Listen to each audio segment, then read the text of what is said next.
하나님께서 오늘 우리에게 주실 말씀은 마태복음 24장 32절부터 51절까지의 말씀을 대독합니다. 무화과 나무의 비유를 배우라. 그 가지가 연하여지고 잎사귀를 내면 여름이 가까운 줄을 아나니, 이와 같이 너희도 이 모든 일을 보거든 인자가 가까이 곧 문 앞에 이른 줄 알라. 내가 진실로 너희에게 말하노니 이 세대가 지나가기 전에 이 일이 다 이루리라. 천지는 없어지겠으나 내 말은 없어지지 아니하리라. 그러나 그날과 그때는 아무도 모르나니 하늘의 천사들도 아들도 모르고 오직 아버지만 아시느니라. 노아의 때와 같이 인자의 임함도 그러하리라. 홍수전에 노아가 방주에 들어가던 날까지 사람들이 먹고 마시고 장가들고 시집가고 있으면서 홍수가 나서 저희를 다 멸하기까지 깨닫지 못하였으니 인자의 임함도 이와 같으리라. 그때에 두 사람이 밭에 있음에 하나는 데려감을 당하고 하나는 버려둠을 당할 것이요, 두 여자가 매를 갈고 있음에 하나는 데려감을 당하고 하나는 버려둠을 당할 것이니라. 그러므로 깨어 있으라. 어느 날에 너희 주가 임할는지 너희가 알지 못함이니라. 너희도 아는 바니 만일 집주인이 도적이 어느 경점에 올 줄을 알았다면 깨어 있어 그 집을 뚫지 못하게 하였으리라. 이러므로 너희도 예비하고 있으라. 생각지 않은 때에 인자가 오리라. 충성되고 지혜 있는 종이 되어 주인에게 그 집 사람들을 맡아 때를 따라 양식을 나눠줄 자가 누구뇨? 주인이 올 때에 그 종에 이렇게 하는 것을 보면 그 종이 복이 있으리로다. 내가 진실로 너희에게 이르노니 주인이 그 모든 소유를 저에게 맡기리라. 만일 그 악한 종이 마음에 생각하기를 주인이 더디 오리라 하여 동무들을 때리며 술 친구들로 더불어 먹고 마시게 되면 생각지 않은 날 알지 못하는 시간에 그 종의 주인이 이르러 어미 때리고 외식하는 자의 받는 율에 처하리니 거기서 슬피 울며 이를 갈미 있으리라. 아멘. 잘 들읍시다. 그냥 멍하게 의미 없이 앉아있지 말고 귀를 열어서 들으려고 하는 의지를 가질 수 있기를 바랍니다. 성경이 얼마나 맞아서 잘 맞아 떨어져 가고 있느냐 하는 것은 창세기에서부터 예언된 모든 말씀이 점점점 다 이루어지고 있습니다. 하나님께서 태초에 천지를 창조하시니라.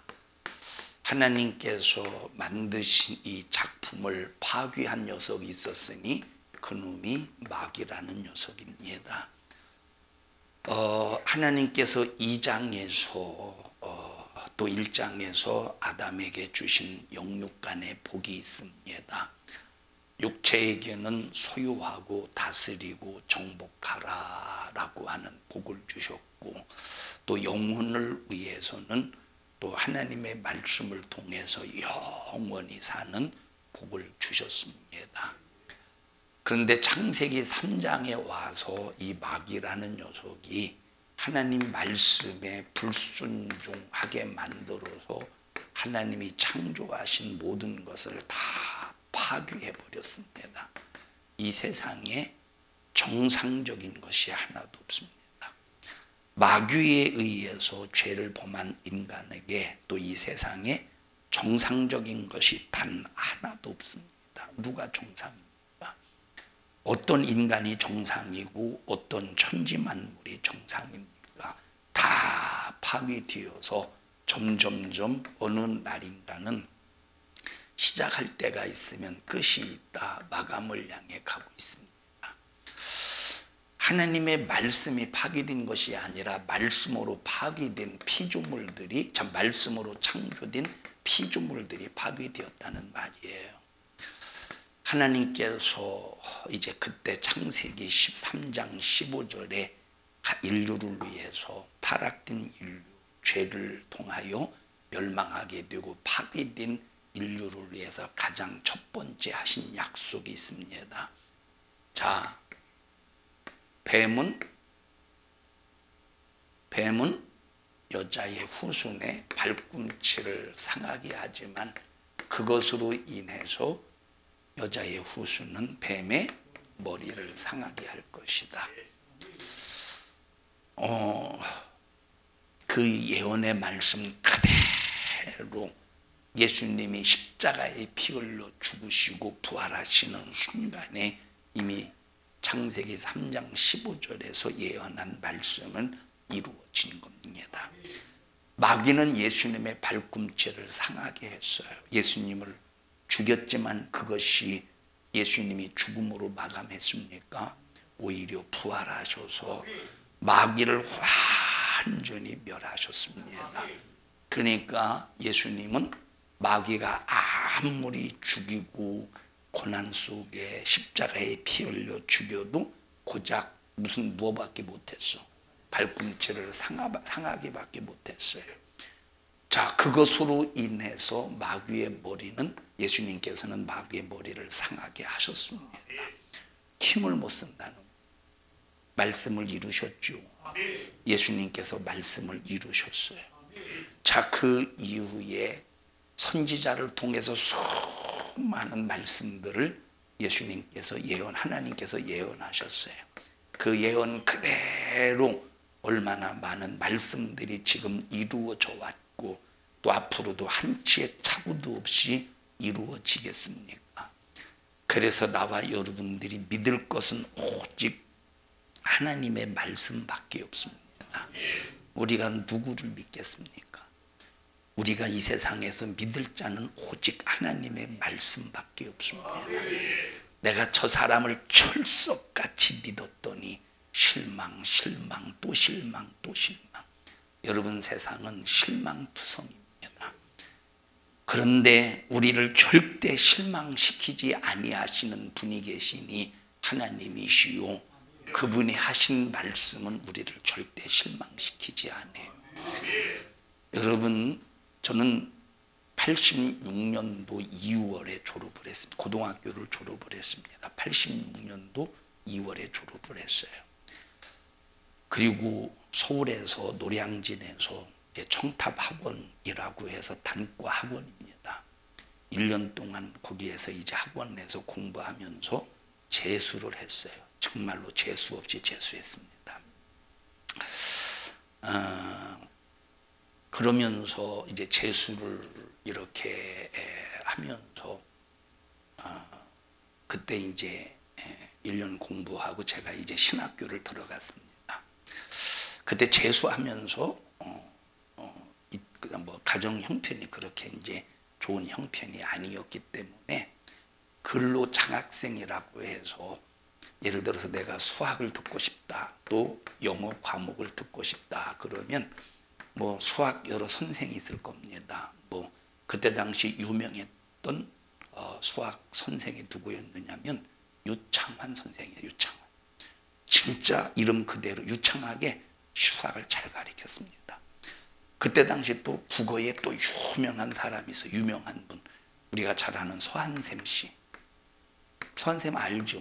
서한샘 씨. 뭐 맨 앞에 앉아서 이제 이 근로장학생은 저 학원비를 내지 않습니다. 종합 학원이 아니라 단과 학원인데 학원비를 내지 않고 맨 앞에 앉아서 선생님이 칠판이 빽빽하게 적어 있으면 눈치를 딱 보고 앞에 나와서 칠판을 지워야 돼. 칠판을. 지금 집사님들처럼 그렇게 지우면 안 돼요. 이렇게 지우면 안 돼. 딱 칠판을 잡고 여기서도 쓸어 내리고 순식간에 푹 지워야 돼. 순식간에. 이렇게 했다가는 근로장학생 잘려. 저는 칠판 지우는 전문가입니다. 1년 동안 그렇게 했어요. 1년 동안 칠판 지우는 전문가로. 그러면 이제 그 과목은 이제 수업료를 내지 않아도 돼요. 얼마나 이 서한샘 이 선생님이 인기가 많았겠어요. 빡빡한 합니다. 근로장학생들도 이제 이 과목으로 들어가려고 하지 않겠습니까? 또 이제 영어도 또 유명한 또 선생이 있고 수학도 영어도 유명한 선생이 있어요. 자, 이 얘기를 왜 하느냐면 그때 근로장학생들 중에 보면 10수, 8수 하는 사람이 있어요. 나이가 그때 당시 30대, 10수, 8수는 욕이 아니에요. 이 나이가 많이 40대 막 이상인데도 계속 자기가 원하는 대학 들어가려고 이제 노력을 하는 거예요. 의미가 있을까? 의미가 있을까요? 뭐 공부하는 열정은 참 대단하다, 뭐 이렇게 인정해 줄 수 있지만 여러분, 솔직히 인생 낭비입니다. 낭비잖아, 솔직히. 나는 그렇게 생각해요. 차라리 그 시간에 돈 벌어서 신앙생활, 뭐 그 사람들은 예수 믿는 사람들이 아닙니다. 우리 같으면 그 시간에 돈 벌어서 신앙생활 하는 일에 오히려 시간을 투자하는 것이 훨씬 유익이라 이 말이에요. 낭비지. 그 사람, 우리가 인생 낭비예요. 10년 동안 뭐만 했어? 10년 동안.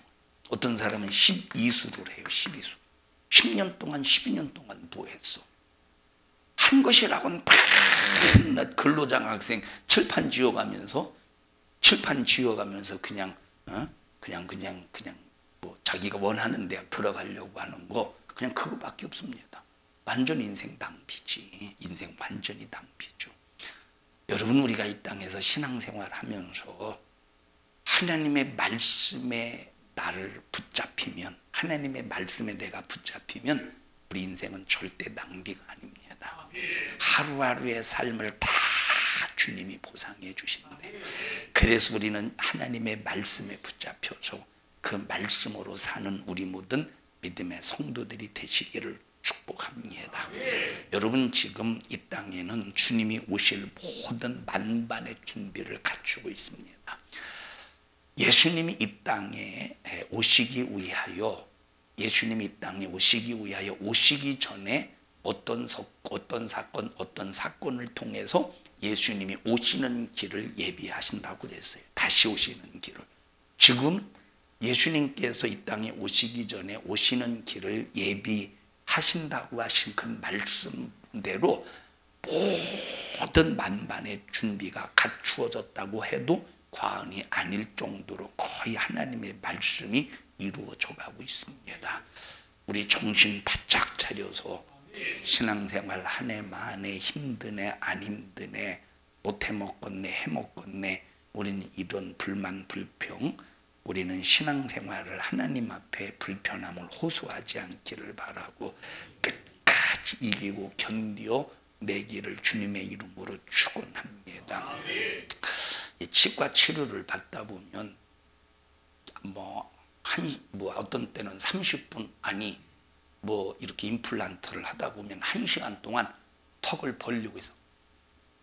자, 의사 선생님이 뭐라고 말하느냐? 자, 불편하면 손 드세요. 그래, 불편하면 손 드세요. 저는 이제 한 번도 손을 들어보지는 않았어요. 불편하면 손 드세요. 근데 어떤 사람은 막 너무 불편해서 손을 들었더니 예, 다 됐어요. 조금만 참으세요. 그럼 무엇으로 손 들라고 해? 그럼 무엇으로 손 들라고 해? 참, 무엇으로 손 들라고 합니까? 그러면 이제 좀 참어. 근데 금방 끝납니까? 금방 안 끝나. 그래서 손 들면 조금만 참으라니까요. 오히려 뒤지게 혼나요. 자, 어떤 때는 저도 이제 저 같은 경우는 이 콧구멍이 조금 이렇게 번갈아 가면서 어떤 때는 이쪽이 커졌다가 이쪽이 커졌다가 이쪽이 커졌다가 이쪽이 커졌다가 커지면 이쪽이 작아지고 이쪽이 커지면 이쪽이 작아지고, 그래서 거의 저는 한쪽 콧구멍으로 숨을 쉴 때가 많아요. 이건 잘 쉬어지는데 지금 이쪽이 조금 막혔어요. 자, 그러니까 좀 어떤 때는 지금은 습관화가 되어서 별게 불편하진 않습니다만 어떤 때는 막 답답할 때가 있어요. 그래, 특히 이제 잠을 잘 때는 제가 이렇게 똑바로 저는 누워서 똑바로 못 자요. 왜 못 자냐면 어떤 때 자다 보면 너무 막 답답해. 어떤 놈이 콧구멍 막고 있는 것 같아가지고 나중에 보면 호흡을 못 한 거예요. 호흡을 내가 못 한. 그래서 항상 저는 옆으로 누워서 잡니다. 옆으로. 얼마나 불편하겠습니까? 근데 자, 치과 치료하다 보면 반드시 누워야 되잖아요. 자, 그런데 콧구멍도 그렇게 큰 게 아니라 한쪽 커지면 한쪽은 작아지고 이쪽 커지면 이쪽 작아지고. 자, 이게 누워 있으면 양쪽이 이렇게 뭔가 부풀어 오르는 것 같아. 그러면 콧구멍만 부풀어 올라서 콧구멍만 막 씁니까? 못 응하고. 치과에 막 물 뿌리고 별로물이 사니까 막 이게 목이 막 이제 그래도 막 참아요. 그래도 목구멍을 조금 열고 이제 그쪽으로 이제 숨을 이렇게 쉽니다. 너무 답답할 때가 있어요. 그래도 참아요. 근데 정말로 답답해. 어떤 때는 할 때가 있어. 그러면 좀 아이고 숨을 못 쉬네요. 그러면 좀 입 좀 헹구세요 하면 되는데, 그럼 막 물 빼는 거 있잖아요. 그래서 물 빼는 거 그걸로 빼줘요. 그럼 다시 숨을 쉬게 쓸 수는 있는데 좀 그래도 그냥 해요. 빨리. 왜냐면 난 빨리 하고 싶어. 빨리 끝내고 싶어. 한 번은 여기 이 임플란트를 했는데 이제 다시 다 빼가지고 다시 임플란트를 AS를 해줬습니다. AS를 한쪽에. 그때 죽을 뻔했습니다. 막 세상에 이걸 다시 다 붓기고 공사를 다시 하니까 너무 힘들더라고. 예? 그래도 그때 입을 그때 제 기억으로는 1시간 이상 입을 벌리고 있었던. 나중에 치과 다 끝나고도 이렇게 되더라. 안 다물어지는 것 같더라고. 자, 이 얘기를 왜 하느냐? 저는 그러면서 이제 언젠간 끝나겠지. 언젠가는 입을 다물 날이 오겠지. 언젠가는 끝나겠지. 그러고 힘들어도 참는 거예요. 여러분, 이런 건 못 참아도 우리가 여러분 신앙생활하면서 당하는 어떤 어려움과 고난과 고통도 다 이것만을 이겨내야 돼요. 왜 이겨내야 되느냐? 영혼의 때를 위해서. 자, 이제는 성도의 고난이 끝난 다음에 고난을 참고 인내한 성도는 목배임을 받을지라도, 그래서 무덤 속에 들어갔을지라도 이제 참고 견디고 인내하고 승리한 사람은 주님이 재림하실 때 무덤 문이 열리고 잠자던 자들이 다 변화되어서 공중으로 들려 올라가고 살아있는 자도 결단코 앞서지 않을 것이다. 자, 그래서 보세요. 살아있는 자도 순식간에 변화되어서 공중으로 끌어올림을 받는데요.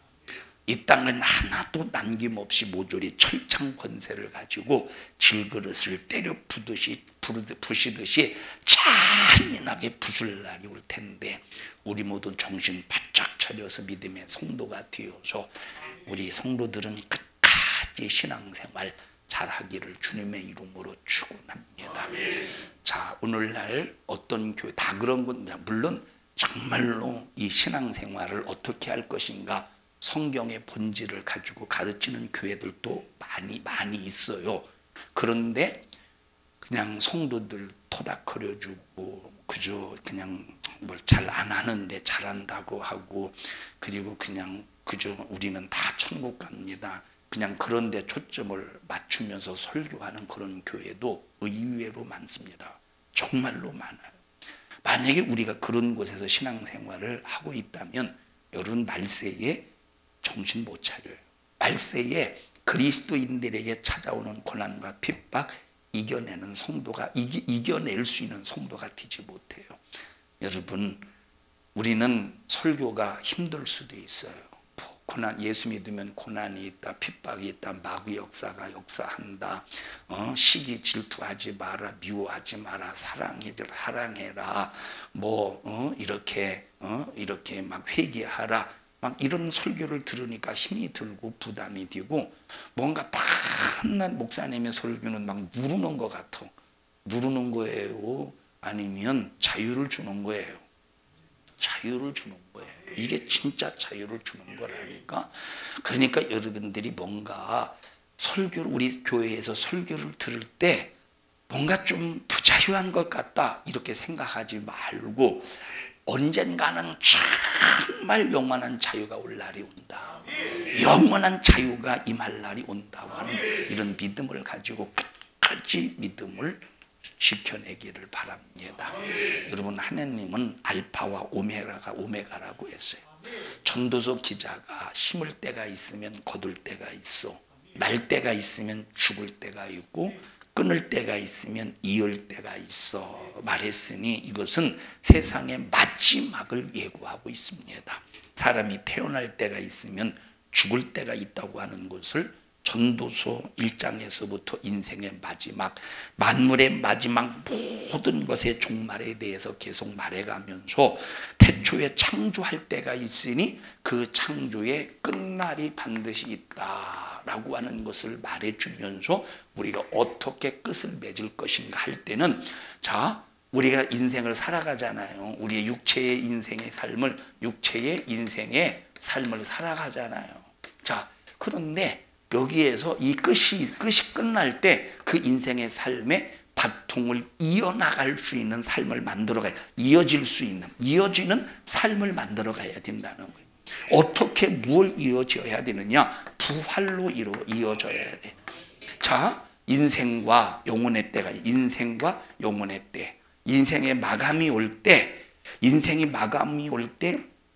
영혼의 때를 맞이할 텐데 이걸 이어주는 게 있어야 돼. 육신의 시간이 마감이 될 때 영혼의 때가 시작이 되잖아요. 육신의 인생이 마감이 될 때 뭐가 시작이 돼? 영혼의 때가 시작이 되잖아요. 이걸 이어주는 게 있어야 된다니까. 그게 이어주는 게 뭐예요? 부활이라 이 말이에요. 부활이 육신의 때와 영혼의 때를 이어줄 수 있는, 이게 부활이요. 이게 이어줄 수 있는 힘이요, 능력이라 이 말. 그래서 우리 신앙생활은 이 부활의 믿음을 가져야 되는데, 자, 이 부활의 믿음에는 반드시 그냥 무조건 의증이 뜨징이 예수 믿는다고 교회 나온다고 전부 이 부활이 많은 게 아니라 부활에는 과정이 있다는 거야. 처음에는 고난이 있고, 고난 받다가 예수 때문에 죽고, 그리고 죽음에서 다시 살아나는 이런 부활의 역사가 있는 거예요. 그 부활을 위해서는 고난을 피할 수가 없대. 고난을 위해서는 핍박을 피할 수가 없대. 고난을 위해서는 예수 때문에 죽는 죽음을 피할 수가 없대. 그래야 드디어 우리에게 찾아오는 게 무슨 영광이야?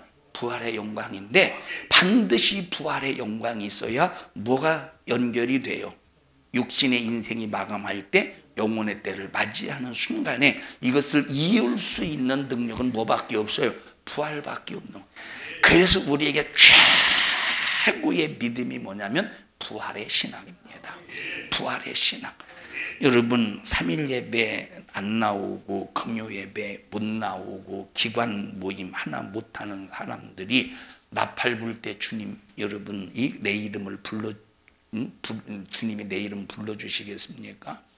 어떤 사람은 냄비같이 끓었다가 금방 또 식어지고, 또 우리는 가마솥 같은 믿음을 가져야 돼요. 우리는 가마솥 같은 믿음을 가져야 해요. 그때는 여러분, 지금 말세를 살아가는 사람은 냄비 같은 믿음은 절대 안 됩니다. 우리 모두 예수를 소유하고 성령으로 신앙생활하면서 전부 냄비같이 금방 식어지는 사람이 아니라 가마솥같이 오래 갈 수 있는 우리 모든 믿음의 성도들이 되기를 바랍니다. 주님 재림을 기다리는 믿음이 아니라면 여러분, 우리 신앙생활하면서 인생은 부도날 수밖에 없습니다. 자, 첫째 나팔이 불려졌어요. 요한계시록 8장인가를 보면 나팔 사건이 나와요. 자, 첫째 나팔이 불려지고 두 번째 나팔이 불려지고 세 번째 쭉 나팔이 불려져요. 근데 그 앞에 나팔이 불려지기 전에 어떤 내용이 나오느냐? 기도에 관한 얘기가 나와요. 왜 나팔이 불려지기 전에 왜 기도에 관해서 다뤄주었을까? 왜 기도에 대해서? 한번 읽어볼까요?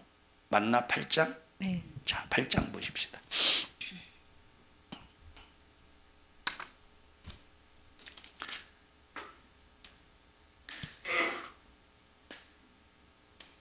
시 1절부터 보십시다. 시작. 일곱째 일곱째 인을 인을 떼실 때에 하늘이 반시 동안쯤 고요하더니. 자, 고요하다라고 하는 것은 반시쯤 고요하다라고 하는 것은 자 왕이 출현할 것을 암시하고 왕 대신 절대 권세자이신 자 하나님이 출현할 것을 암시하는 거예요. 자, 그 다음에 보십시다. 시작. 내가 봄에 하나님 앞에 시위한 일곱 천사가 있어 일곱 나팔을 받았더라.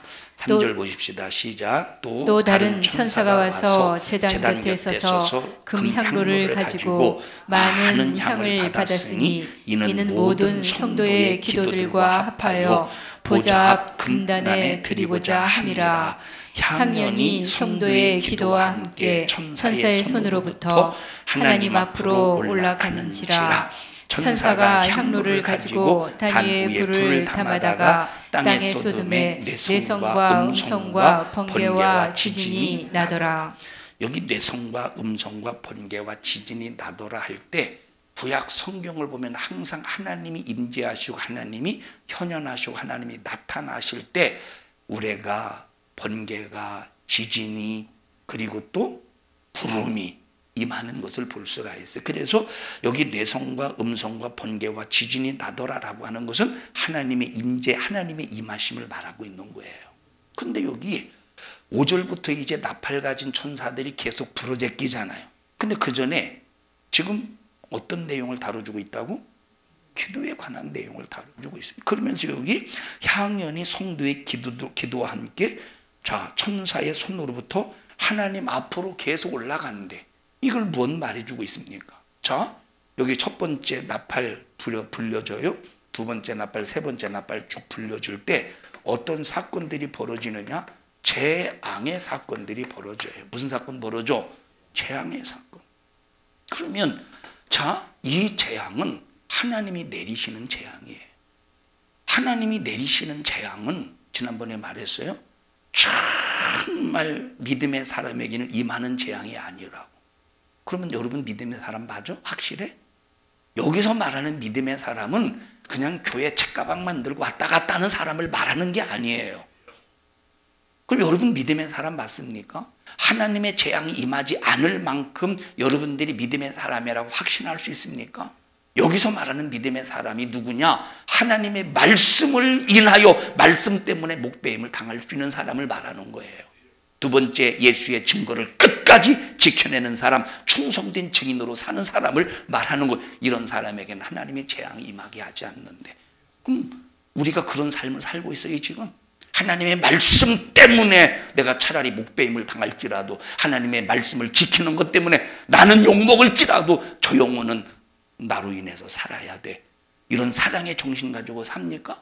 이런 사랑의 정신을 가지고 사는 사람에게는 이런 재앙이 임하지 않는데 그런데 교회는 다니는데 말씀이고 뭐가 없어. 그냥 자기 생각대로 자기 감정대로 신앙생활에 예수의 증거가 없어. 그냥 자기 편한 대로 그냥 예수를 그냥 믿고 싶으면 믿고 말고 싶어. 이 세상 예수 안 믿는 불신자들이 예수 믿는 사람 막 욕하고 핍박할 때 그냥 나는 예수 안 믿는 사람처럼 행사하지. 그 예수의 증거를 가지고 있는 사람입니까? 그럼 이 사람은 이런 사람에게는 재앙 임하겠어 안 임하겠어? 이런 사람에게 재앙이 임하겠어? 임하지. 그럼 이런 사람에게는 이 재앙이 어떤 의미입니까? 하나님이 살아계시니까 회개하고 정신 바짝 차려서 너 주님 뜻대로 살아 라고 하는 경각심을 주는 나팔의 경고라 이 말이에요.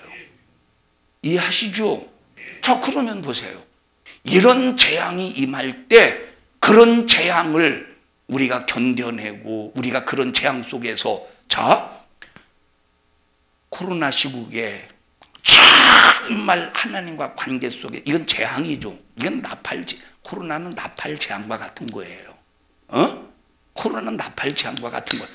근데 정말 하나님의 말씀 안에서 예수의 증거를 가진 사람은 코로나가 걸렸든 안 걸렸든 하나님께서 끝까지 지켜주셨어요. 코로나 걸렸든 안 걸렸든 하나님께서 끝까지 지켜주셨어. 자, 그러면 보세요. 이런 재앙이 임할 때 내가 그 재앙 속에서 하나님과 관계가 끊어지지 않고 그런 재앙이 임할 때 끝까지 믿음을 지키기 위해서 어떻게 하라는 거예요? 기도하라는 거예요. 기도하지 않으면 이 재앙이 엄습해 올 때 너 그래도 끝까지 말씀대로 순종할 수 있어. 그런 재앙이 엄습할 때, 그리고 수많은 기독교인들을 향한 핍박이 저 세상으로부터 너에게 자행되어질 때 너 그래도 끝까지 예수의 증거자가 될 수 있어? 네 스스로 안 돼. 어떻게 해야 된다는 거예요? 기도. 그래서 계속 천사가 성도들의 기도의 향연을 누구 앞으로 가지고 올라가는데 하나님 앞으로 올라간다는 거예요. 하나님. 그러니까 여러분, 여기 나팔 재앙이 임하기 전에 먼저 뭘 증거하고 있어요? 기도하라는 거예요. 기도하라는 거예요. 나팔 재앙이 임하기 전에 뭐 하래? 기도하라는 거예요. 기도해야 끝까지 말씀을 인하여 끝까지 예수의 증거를 가지고 끝까지 충성된 증인으로 살 수 있다는 겁니다. 6절 볼까요? 7절 보십시다. 시작. 첫째 천사가 나팔을 부니 피 섞인 우박과 불이 나서 땅에 쏟아지매 땅의 3분의 1이 타서 사위고 수목의 3분의 1도 타서 사위고 각종 푸른 풀도 타서 사위더라. 3분의 1을 살라버린대. 하나님은 싹 다 살라버릴 수 있지만 3분의 1만 살은데 그 이유가 뭐냐면 기회를 주시는 거예요. 회개할 수 있는 기회를, 이제 하나님 안에서 살 수 있는 여지를 주시는 거야. 감사하잖아요. 그럼 이때 누구만 두려워하지 않고 담대할 수 있습니까? 기도하는 사람. 하나님 앞에 기도의 향연을 계속 올리는 사람만 이런 나팔 속에서 일어나는 재앙이 있을지라도 담대할 수 있다는 거죠. 그 다음 보실까요? 8절 시작. 둘째 천사가 나팔을 부니 불붙는 큰 산과 같은 것이, 여러분, 불붙는 큰 산과 같은 것이 뭐예요? 불붙는 큰 산. 이 불붙는 큰 산은 이걸 이해하려면 구약 성경을 봐야 돼. 나중에 이제 요한계시록을 우리가 이제 말씀을 들을 때 그때 자세하게 말씀을 드릴게요. 여기 구약 성경을 보면 불붙는 큰 산에 대해서 묘사를 한 제국이 있어요. 그 제국이 어떤 제국이냐면 바벨론 제국이에요. 바벨론 제국을 불붙는 큰 산으로 묘사를 했어요. 불붙는 큰 산은 바벨론인데 그 바벨론이 어떻게 됐는데 불붙어서 망해버린다는 거예요. 그러면 요한계시록을 기록할 당시에 바벨론은 어느 나라라고 그랬어요? 요한계시록을 기록할 당시에 바벨론은 어떤 나라라고 그랬어요? 로마라고 그랬죠. 그래서 불붙는 큰 산이 어떻게 된대? 바다에 던져진대. 그럼 어디가 바다에 던져진다는 거예요? 어떤 나라가? 로마를 하나님이 심판하신다는 거예요. 로마를 하나님이 어떻게 하신다는 거예요? 심판하신다는 거예요. 자, 지금 우리가 신앙생활할 때 불붙는 큰 산이 로마겠어요? 그럼 지금은 어떤 나라겠어? 이 세상이야. 우리는 미국이요, 중국이요, 러시아 딴 데서 찾을 필요 없어. 어디야 우리는? 이 세상이에요. 이 세상. 무슨 미국인이 무슨 이신이, 또 이씨라고 했다고 또 욕했다고 하지 말고 이씨 했다고 하지 말고 이 유럽 연합을 말하는 거예요. 이신이 박씨고씨 말고 EU 맞죠? 우리는 그렇게 생각할 필요가 없다니까. 뭐예요? 세상이요, 세상. 세상이 예수 믿는 사람들 얼마나 핍박합니까? 자, 그러니까 여기 지금 이런 모든 것이 어떻게 된대? 하나님이 심판하신다. 어디다 던져버리신대? 바다에 던져버리신대. 그러면 그 바다, 다시 말하면 이 불붙는 큰 산, 이 세상은 이 그리스도인들에게 어떤 존재들이에요? 그리스도인들에게 핍박하는 존재들이야. 믿음의 길에서 떨어뜨리는 존재들이야. 자, 언젠가는 이 세상이 다 바다에 던져져서 하나님이 심판하실 날이 올 텐데 그때 우리는 어떻게 해야 돼? 그때 우리는 끝까지 믿음을 지켜내야 돼요. 그러기 위해서 어떻게 해야 된대? 기도해야 된다는 거예요. 첫째 나팔도 기도해야 우리가 견뎌내고 이길 수 있어. 두 번째 나팔 우리가 기도하고 기도해야 견뎌내고 이길 수 있어요. 세 번째 나팔도 우리가 기도해야 견뎌내고 이겨낼 수 있어요.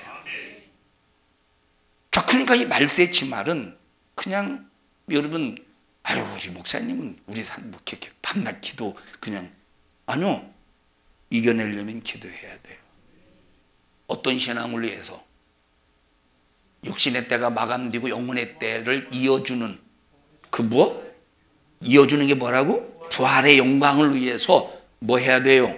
기도해야 돼요. 자, 지금은 자 2000년 전에는 로마에 의해서 기독교인들이 정말로 잔인하게 핍박을 당했어요. 근데 지금은 세상이 그리스도인들을 아주 교묘한 방법으로 믿음의 길에서 끊어내려고 수작을 부리고 있어요. 아주 교묘한 방법. 로마 시대와 다른 방법입니다. 로마 시대와 다른 방법. 지난번에 말했죠. 빠른 발걸음, 사람을 바쁘게 만들어. 그리고 지식이 더하여져. 정보와 시대 속에서 우리는 오직 하나님의 지식으로만 무장해야 되는데 세상적인 지식, 이 세상의 정보와 시대를 통해서 세상적인 지식을 막 집어넣어줘서 하나님의 말씀의 지식을 배타시키게 만드는 다니엘 12장에 말씀한 것이 지금 그대로 이루어지고 있지 않느냐 이 말. 읽어보십시다. 다니엘서 12장. 12장 4절입니다.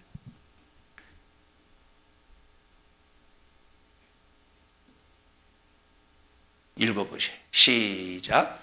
다니엘아, 마지막 때까지 이 말을 간수하고 이 글을 봉함하라. 마지막 때까지 이 말을 간수하래. 근데 마지막 때가 되면 어떻게 된대요?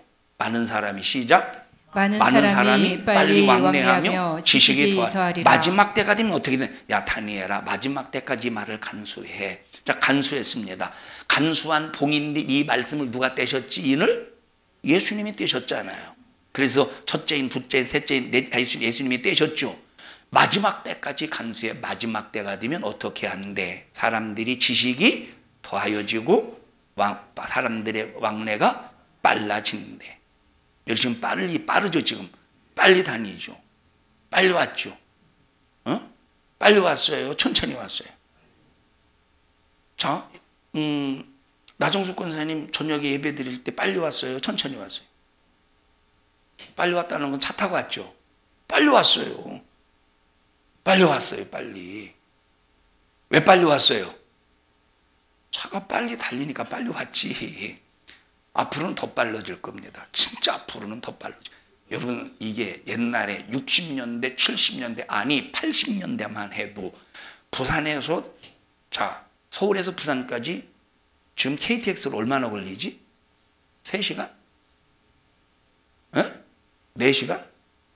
2시간? 2시간 40분이에요? 2시간 40분. 이게 여러분 2시간 40분, 2시간 KTX가 2시간 서울역에서요? 서울역에서 부산역까지 2시간 40분이래. 아, 철도청에서 근무하시는 분한테 진작 물어봤어야 되는데 이쪽을 이병숙 성도님을 물어봤으니 이런 바보가 어디 있습니까?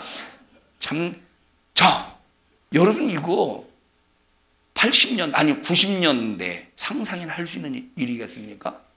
서울에서 부산까지 2시간 40분 상상할 수 없다니까? 초등학교 3학년 때인가 이제 우리 당진 우리 이제 사는 동네가 상월입니다. 상월이하고 중방리하고 상월이는 첫째 큰 댁이 있어. 그 다음에 중방리는 셋째 내가 있어요. 셋째 내. 그리고 상월에 또 다섯째 내가 있어. 우리는 요 사이에 중간에 들녘에서 살았어요. 여기는 넷째 내야. 첫째 내 이제 사촌 누나 한 사람, 사촌 나랑 나이 같은 한 사람, 누나 2사람이었나? 그리고 또 다섯째 내 또 사촌 여기 2사람인가 또 여기 셋째 내도 사촌이 몇 명인가? 2명인가 3명인가 2명인가? 우리도 우리 이제 누나 한 사람 해서 나를 전혀 모르게 사촌들끼리 우리 할머니가 이것들을 데리고 어디를 가느냐? 서울을 가고 있더라고. 서울을. 나도 서울 가고 싶겠어, 안 가고 싶겠어? 나도 가고 싶은데 나한테는 말하지 않고 다 서울로 간 거예요. 서울로 막, 자, 이때 당시는 서울로 가려면 어디로 가야 되느냐면 합덕을 거쳐서 신례원까지 와서, 신례원 알죠? 자, 신례원까지 와가지고 여기서 기차를 타고 가야 돼요. 지금 이때 신례원에서 타는 기차는 무슨 기차냐면 비둘기호야. 비둘기호 알지? 비둘기 알지? 비둘기 얼마나 참, 왜 비둘기라고 하는지, 비둘기가 훨씬 빠른데 사실 비둘기가, 자, 비둘기호에 통일호인가? 통일호에 뭐가 있지? 새마을호인가? 무궁화호? 그 다음에 새마을호. 자, 근데 이제 뭐 이때 당시 서울 가는데 그때 몇백 원이었, 비둘기호가 몇백 원이었던 것 같아요. 자, 보니까 눈 떠보니까 누나가 없는 거야. 어디 갔느냐고 도대체. 자, 저한테 말 안 하고 이미 버스 다 떠난 다음에 그때 말해주는 거야. 막 때를, 제가 고집이 셌다고 그랬잖아요. 그때부터 고집을 부리는 거. 왜 나도 가고 싶다고, 나도. 저희 어머니가 못 말렸어요. 그래서 나를 데리고 어디까지 합덕을 거쳐서 신례원까지 왔는데 다행히도 기차가 안 떠났던 거예요. 떼써가지고 신례원까지 왔어요. 자, 그래가지고 여기 신례원까지 와가지고 이제 같이 비둘기호 표 끊고 여기서 이제 비둘기 기차를 타고 가는데, 그때는 왜 이렇게 천천히 달리냐, 몰라. 그냥 생전층 기차를 탄 거예요. 생전 머리 털라고 생전 기차를 탄 거예요. 초등학교 3학년 때 머리 털라고. 이게 기차구나 그때 안 거예요. 그게 천천히 가는지 빨리 가는지 무얼 알겠어요. 자, 하루 만에 갔겠어? 아니면 1시간 만에 갔겠어? 2시간 40분 만에 갔겠어? 하루 종일 갔어. 어디서 출발해서? 우리 집에서 출발해서 합덕을 거쳐서 신례원까지 오는데, 이것만 해도 이 버스 시간 이런 것이 있어가지고 서너 시간은 걸렸어요. 그리고 또 기차를 타고 서울역까지 가는데 또 이것 또한 그때 당시 제 기억으로는 6시간, 7시간 걸린 것 같아요. 그리고 또 서울역에서 내려가지고 그때 이제 저 어디냐, 전농동이라고 하는 서울에 거기까지, 전농동까지 또 거기서 또 이제 또 가야 되잖아요. 하루 종일 걸려서. 지금은 얼마나 걸려? 빨리 걸린다고 하셔요. 얼마나 걸려 지금? 빨리 걸려요. 빨리 갔다 와요. 그날 하루 갔다 올 수 있어. 하루 갔다. 기차, 무드로 기차 타고 가. 부산에서 비행기 타고 가면 되는 걸. 이 말을 왜 하느냐? 다니엘서 12장의 말씀이 이루어졌잖아요. 앞으로는 더 빠르지 않겠어. 그러니까 이렇게 빠른 시대에 사람을 바쁘게 만들어서 신앙생활을 못하게 만든대. 그리고 세상에 수많은 지식을 머리에 심어줘서 하나님을 알아야 되는 하나님의 말씀의 지식을 받아들이지 못하게 만든대. 여러분, 세상 지식이 들어있어 봐. 말씀의 지식이 들어오겠어요? 안 들어와요. 세상 지식이 들어가 있어 봐. 안 들어간다니까, 하나님의 말씀의 지식이. 이와 같이 하나님께서 예언하신 말씀이 차곡차곡 이루어지고 있잖아요. 이런 시대를 살면서 우리가 믿음을 어떻게 지켜내야 될 것인가? 정신 바짝 차려 하나님의 말씀으로 무장합시다. 다시 요한계시록 8장으로 돌아가 볼까요?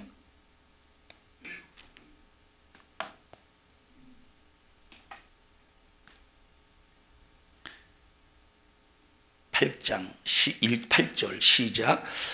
둘째 천사가 나팔을 부니 불붙는 큰 산과 같은 것이 바다에 던지움에 바다의 3분의 1이 피가 되고. 자, 그 다음에 여러분, 바다의 3분의 1이 피가 되고, 이게 나일강이 피가 되었죠.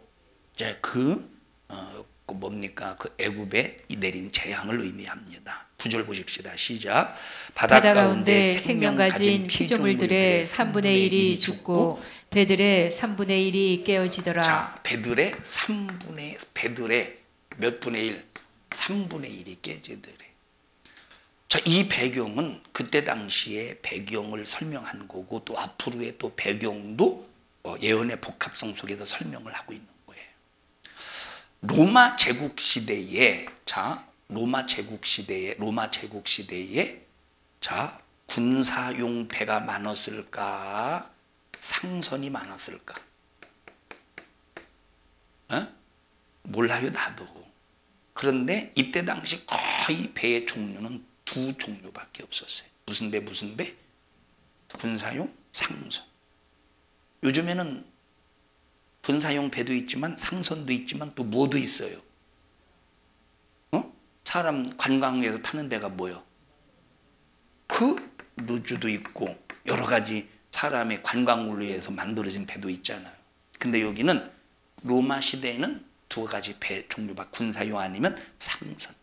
자, 그런데 로마 정부가 상선의 선주와 협약을, 로마 시대에 상선의 선주와 협약을 해서 전쟁 중이나 아니면 로마 정부가 사용해야 될 때 반드시 그 상선을 뭘로 사용하게 했느냐? 군사용으로 사용하겠다는 거예요. 그러면 거의 대부분의 배가 뭐가 많다는 거야?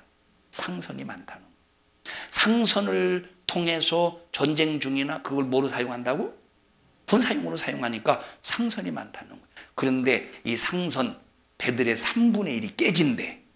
이건 뭘 말해주는 거예요? 상선은 뭘 말해주지? 상놈들이 탄 배? 무역하는 배라 이 말이에요. 그래서 로마 시대에 여러분 다시스 알죠? 다시스가 오늘날 어디에 다시스가 있죠? 오늘날 어느 지역에?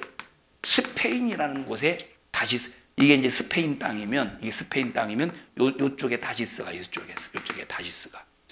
그러니까 로마에서부터 요 다시스까지 상선들이 많이 지나가요. 로마. 자, 그러니까 보세요. 그런 수많은 상선들이 어떻게 된대? 두 번째 나팔이 딱 부러지니까 어떻게 된대? 읽어보십시다. 9절 시작. 바다 가운데 생명 가진 피조물들의 3분의 1이 죽고 배들의 3분의 1이 깨어지더라. 배들의 3분의 1이 깨진대. 그럼 이게 무슨 말이냐면 여러분 상선을 통해서 이 경제 부흥을 이루잖아요. 무역을 통해서 경제 부흥을 이룬. 다시 말하면 3분의 1의 배가 깨진다는 것은 경제적인 피폐를 말해주는 거예요. 자, 그러면 우리가 여러분 보십시다. 사람이 세상적으로 부자가 되니까, 세상적으로 욕심이 생기니까 하나님을 찾아요, 안 찾아요?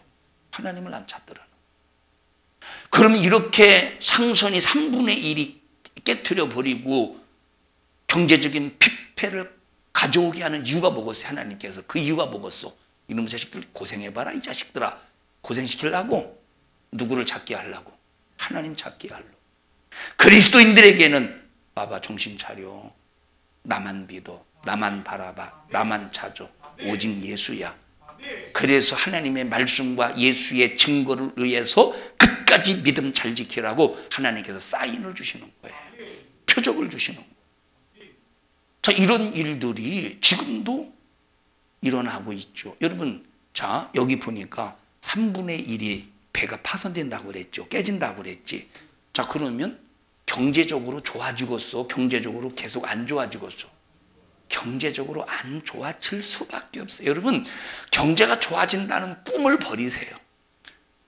어떤 대통령이 될지라도 경제가 좋아진다는 희망을 버려야 돼.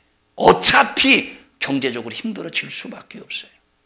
자, 지금의 1억하고 10년 전에 1억하고 여러분 똑같이 1억을 가지고 있어도 힘들어요. 지금 10년 전에 1억을 가지고 있어. 지금 10억을 가지고 있어. 10년 전에 1억을 가지고 있어. 지금 10억을 가지고 있어. 야, 10년 전에 1억을 가지고 있고 지금은 10억을 가지고 있으니까 내가 옛날보다 좀 부자 되어서 좀 잘 좀 쓰겠다. 부자서 잘 쓰겠어. 그래도 힘들어. 아니 조용덕 집사님이 10억을 가져본 사람처럼 힘들어요, 그럽니까? 있으면 좀 주셔요. 10억을 가져본 사람처럼 힘도 없어요, 막 이래요. 자, 힘들어 안 힘들어? 경제적으로 10억을 가지고 있어도 경제적으로 힘들 수밖에 없다니. 여러분, 아무리 과거보다 돈을 많이 가지고 있어도 경제적으로 힘들어요. 그리고 우리나라는 다 그런 건 아니지만 거의 빚부자예요, 빚부자. 뭘로 된 부자요? 우리나라는 거의 빚으로 된 부자들이 많아요. 빚으로 된 부자들이 많아요. 그래서 오히려 빚이 없는, 내가 지금 호주머니에 100만 원이 있어. 근데 빚이 없어. 이 사람이 진짜 부자요. 부자 흔들어 보세요. 다 빚이 있구만. 여러분, 이런 절박한 상황 속에서 앞으로 경제도 더 힘들어질 것이고, 여러분 계속 말하잖아요. 경제적으로 더 힘들어진다고. 경제적으로 더 힘들어지고, 여기 지금 나팔 사건은 천재지변, 천재적인 재앙을 말하고 있어요. 하나님은 그거를 이런 재앙을 통해서 하나님께서는 경고하시는 거예요. 자연계, 천지 만물계의 재앙을 통해서 우리 그리스도인들을 향해서 정신 차려. 이름 그래도 끝까지 잘 지켜. 그리고 또 어영부영 신앙생활하는 사람들에게 이놈들아 회개해, 말씀대로 순종해, 끝까지 예수의 증거자가 돼 하면서 야단을 치시는 거예요. 사인이 하나님의 사인. 예수 안 믿는 불신자들에게는 하나님의 살아계심을 보여주는 거예요.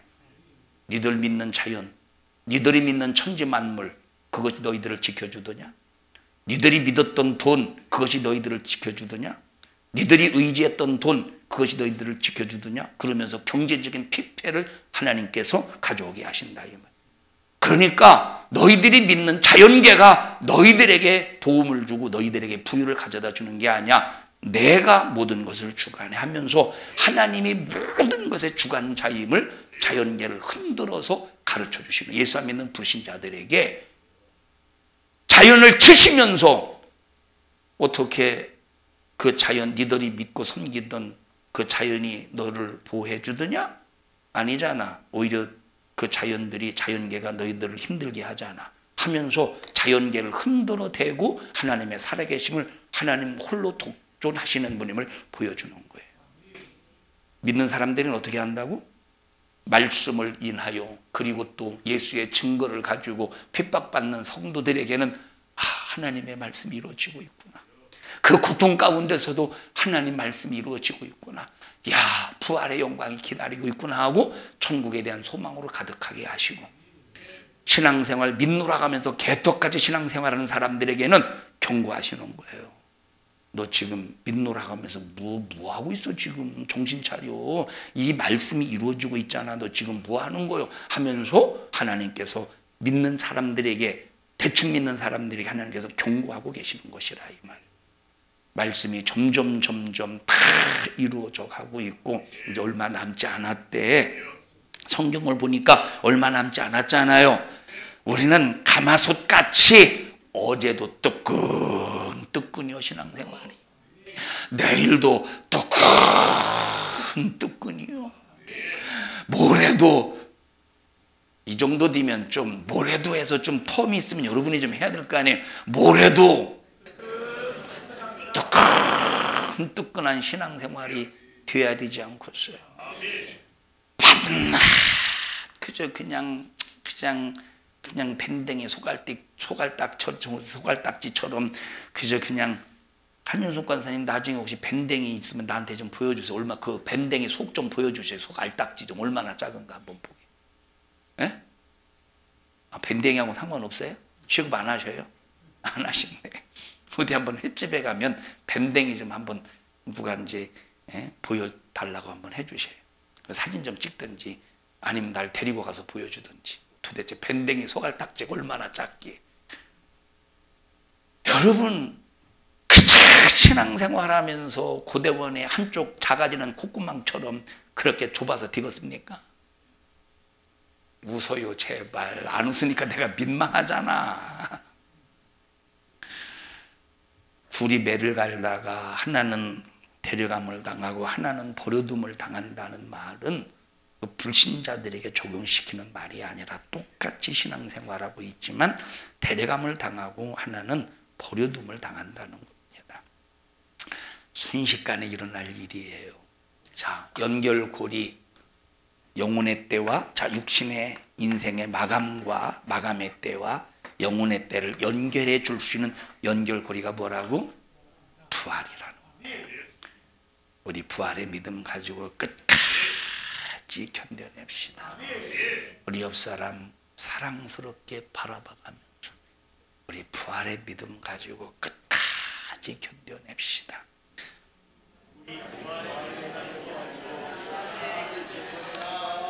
부활의 믿음 가지고 끝까지 견뎌내자요. 합심해서 통성으로 기도할 때 하나님 나 부활의 믿음으로 끝까지 견뎌내고 하나님 중심의 신앙생활 하게 하여 주시옵소서. 오늘까지 믿음 어영부영하고 믿음 없이 산 것 주님 용서하여 주시옵소서. 우리 주여 3번 부르고 통성으로 기도합니다. 주여 주여 주여. 하나님 고맙습니다. 말씀 주셔서 감사합니다. 하나님의 말씀으로 분별하게 하시고 기도를 통하여 하나님의 기쁘신 뜻대로 살 수 있는 능력의 사람 되게 하여 주시옵소서. 나사렛 예수님의 이름으로 명령하노니 신앙생활 방해하고 해방하는 이 저주받은 원수마귀 사단은 예수 그리스도의 이름으로 너를 명령하고 너를 꾸짖고 너를 몰아내노니 우리 교회 성도들에게서 불신앙 가지고 떠나가 떠나가 떠나가 떠나가 떠나가 떠나가 떠나가 떠나가 떠나가 떠나가 떠나가 떠나가 떠나가 떠나가 떠나가 떠나가. 하나님 감사합니다. 감사합니다. 이종을 쓰심을 감사합니다. 주님을 높입니다. 경외합니다. 주의 이름이 거룩히 여김을 받으시옵소서. 예수님 이름으로 기도하옵나이다. 아멘. 하나님 앞에 박수로 영광을 올려드립니다. 주님 감사합니다. 주님 감사합니다. 영광을 받으시옵소서. 영광을 받으시옵소서. 영광을 받으시옵소서. 영광을 받으시옵소서.